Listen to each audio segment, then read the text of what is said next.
नमस्कार। आज हम एक बहुत ही महत्वपूर्ण भू राजनीतिक घटना का विश्लेषण करेंगे।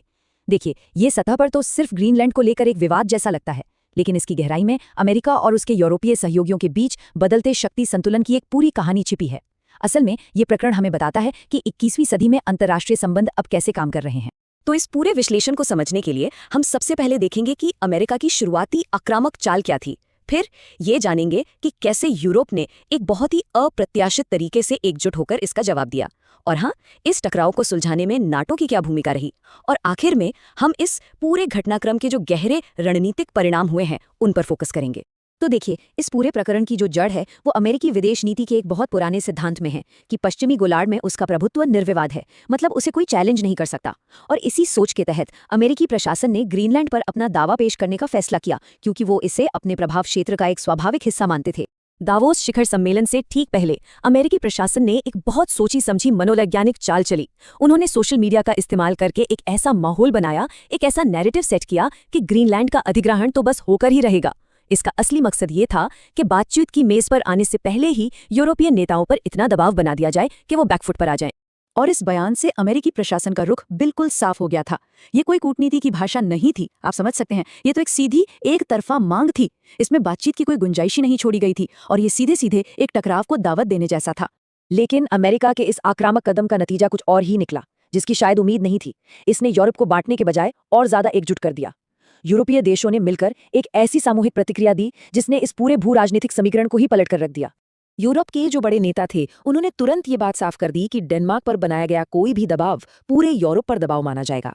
उन्होंने इस मुद्दे को एक सदस्य देश की संप्रभुता यानी उसकी सॉवरेनिटी के उल्लंघन का मामला बना दिया। और ये सिर्फ कोई कूटनीतिक बयान नहीं था, बल्कि एक साफ संकेत था कि यूरोप अब अमेरिकी दबाव के आगे झुकने वाला नहीं है। और ये एकजुटता सिर्फ बातों तक ही सीमित नहीं रही।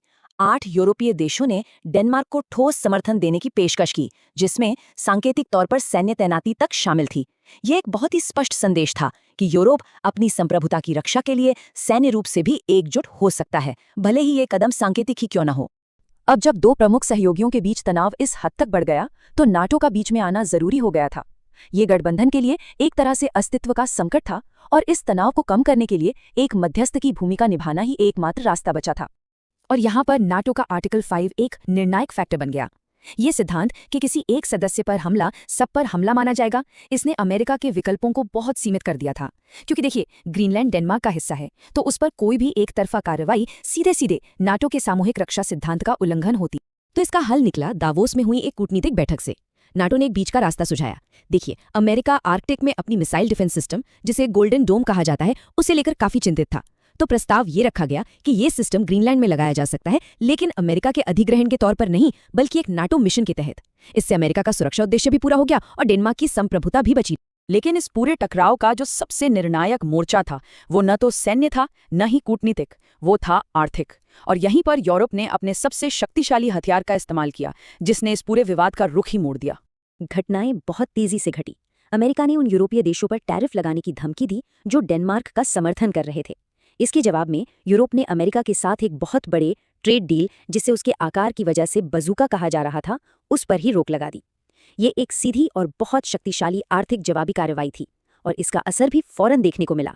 यूरोपीय संघ अमेरिकी एक्सपोर्ट्स के लिए लगभग $350 बिलियन का बाजार है। अब इतने बड़े बाजार तक पहुंच खोने का खतरा एक ऐसा आर्थिक झटका था जिसे अमेरिकी प्रशासन नजरअंदाज कर ही नहीं सकता था। तो यूरोप ने अपनी सबसे बड़ी आर्थिक ताकत का इस्तेमाल किया, और ये दांव पूरी तरह से सफल रहा। ये जो पूरा घटनाक्रम है, ये हमें एक बहुत ही महत्वपूर्ण मोड़ पर लाकर खड़ा करता है। तो इसके आगे के विश्लेषण से पहले हम ये जानना चाहेंगे कि इस स्थिति का प्रभाव आप कैसे देखते हैं। अपने विचार कमेंट्स में जरूर लिखिए।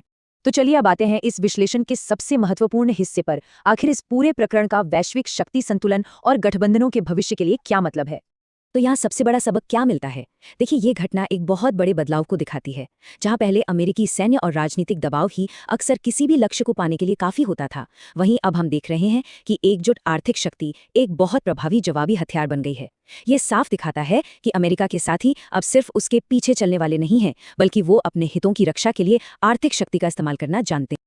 अगर हम देखें कि अमेरिका को पीछे क्यों हटना पड़ा, तो इसका कोई एक कारण नहीं था, बल्कि कई फैक्टर्स एक साथ काम कर रहे थे। यूरोपीय एकता ने एक राजनीतिक दबाव बनाया, नाटो के आर्टिकल 5 ने सैन्य विकल्प को लगभग नामुमकिन कर दिया, आर्थिक जवाबी कार्रवाई ने एक सीधी कीमत सामने रख दी, और इन सब के पीछे एक डर ये भी था कि अगर अमेरिका अपने सहयोगियों को नाराज करता है तो वो चीन या रूस जैसे प्रतिद्वंदियों के करीब जा सकते हैं। इन सभी का मिलाजुला असर ही अमेरिकी नीति में बदलाव का कारण बना। तो अंत में ये ग्रीनलैंड प्रकरण एक साधारण क्षेत्रीय विवाद से कहीं ज्यादा है। ये इस बात का सबूत है कि आज के इस मल्टीपोलर दुनिया में आर्थिक साझेदारी कभी-कभी सैन्य प्रभुत्व पर भी भारी पड़ सकती है। ये हमें ये सोचने पर मजबूर करता है कि भविष्य में वैश्विक शक्ति का स्वरूप कैसा होगा, जहां पारंपरिक गठबंधनों को भी आर्थिक हितों के तराजू पर तौला जाएगा।